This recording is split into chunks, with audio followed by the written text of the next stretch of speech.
ഈ മുറിച്ച് വെച്ചിരിക്കുന്ന സാധനം എന്താണെന്ന് നിങ്ങൾക്ക് കണ്ടിട്ട് മനസ്സിലായോ ഗൈസ്? ഇതാണ് വാഴക്കത്തോട് കേട്ടോ. ഞങ്ങൾ ഇതിന് വാഴക്കത്തോട് എന്ന് പറയും. നമ്മുടെ പച്ചക്കായന്റെ തോടില്ലേ, അതാണ് കേട്ടോ. അപ്പൊ നിങ്ങൾ എന്താ പറയാന്ന് കമന്റ് ചെയ്യണം കേട്ടോ. അപ്പൊ നമുക്ക് തേങ്ങ ഒക്കെ ഒതുക്കിയിട്ട് നല്ലൊരു ഉപ്പേരി ആക്കി എടുക്കണം കേട്ടോ. അപ്പൊ കുനുകുന അരിഞ്ഞു വെച്ചിട്ടുണ്ട്. പിന്നെ മിക്സീന്റെ ജാറിലേക്ക് തേങ്ങയും ചെറിയുള്ളിയും വെളുത്തുള്ളിയും ഒക്കെ ഇട്ട് പച്ചമുളകൊക്കെ ഇട്ട് നന്നായിട്ടൊന്ന് ഒതുക്കി എടുക്കുന്നുണ്ട്. അരപ്പ് പോലെയല്ല, ഒതുക്കിയെടുക്കലാണ്.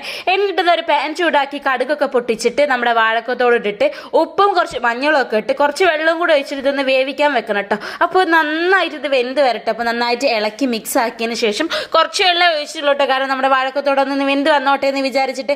എന്നിട്ട് നന്നായിട്ട് അടച്ച് വെച്ചിട്ട് നമുക്ക് വേവിച്ചെടുക്കാം. അപ്പം നല്ലോണം വെള്ളമൊക്കെ വറ്റിയിട്ട് നന്നായിട്ട് വെന്ത് വന്നിട്ടുണ്ട് കേട്ടോ.